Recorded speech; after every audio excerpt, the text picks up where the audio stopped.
So today, I noticed the camera's in a bit of a tilt, excuse me for that, but today we're going to do a workout. We're just going to simply do it using intervals. So we're going to work for 1 minute in a round, then we're going to take a 20-second rest just to transition to the next exercise.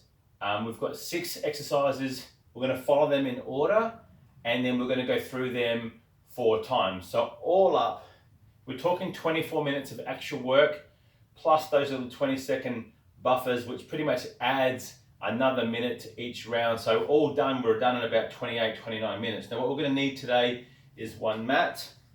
We're going to use 1 skipping rope.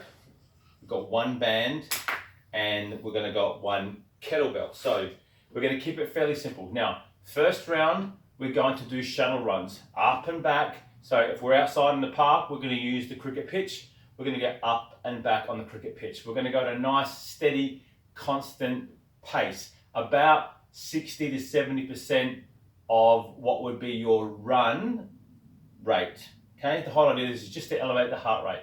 We're then going to go into movement number 2. Now, movement number 2 is a push-up, but we're going into what's called a staggered position. So meaning that one hand is up, one hand is down. So figuratively, think of this one as this hand is top of it, my wrist is on top of my shoulder, and my tip of my fingers are in line with my shoulder. So I'm in this position. Now to do this, I want to have our feet a little bit wider, and we're going to go and do 2 push-ups this way. Then in the top position, we're then going to switch our hands, 2 push-ups in that way. This simple act of just changing the position on the hands is going to make the push-up a lot more difficult. So at some point, we're going to be focusing on just doing the descending, and if we need to, we're going to regress this and come onto our knees, and we're still going to get the push-up. So that's the second movement. So we're going to go from run to a staggered push-ups. We're then going to grab the kettlebell, just simple, normal double-handed kettlebell swings. We're using the 10 kilos today, and again, it's a minute, so we're just trying to keep that pendulum swinging and driving with our hips. So no muscling the kettlebell, just letting it swing as a pendulum. Coming into movement number 4, we're going to grab the skipping rope.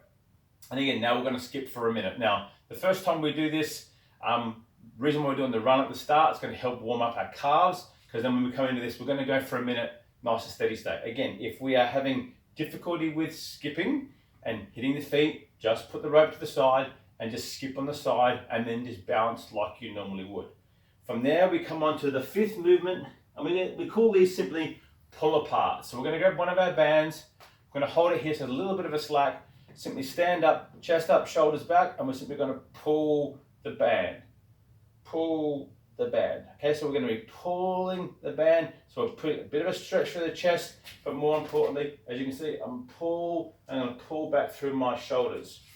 The final one we're going to do is we're going to go onto the mat. That's what it's for. We're going to take that kettlebell and we're going to do single hand presses. It's a 10 kilo, you've done this before with a 10 kilo dumbbell. So one hand is up, we're going to single hand presses. Again, we're going to go 2 right, change, 2 left. If it gets too much, then we're going to grab both hands and we're simply going to push and pull at a nice steady tempo. 2 or 3 seconds up, 1 second pause, 2 or 3 seconds down, 1 second pause, and so on. So that's it, 6 exercises. Just to recap, our run, shuttle runs, our staggered handed push-ups, kettlebell swings, skipping, the banded pull-aparts, and the floor press. That's the workout for today. Enjoy this. If we're doing something this at home, we don't have the kettlebell, again, remember, $7, go to Bunnings, get yourself a bag of sand. We can separate it out, make it a little bit lighter. This is a 20 kilo bag, and you can put it into an old backpack and use the handles of the old backpack, and there we go, we've got that as a swing. That also then lets us grab both of the handles, and if we've got 10 kilos in it, we can use that as our at-home version of our pressing object. That's it. On the way. See you guys soon.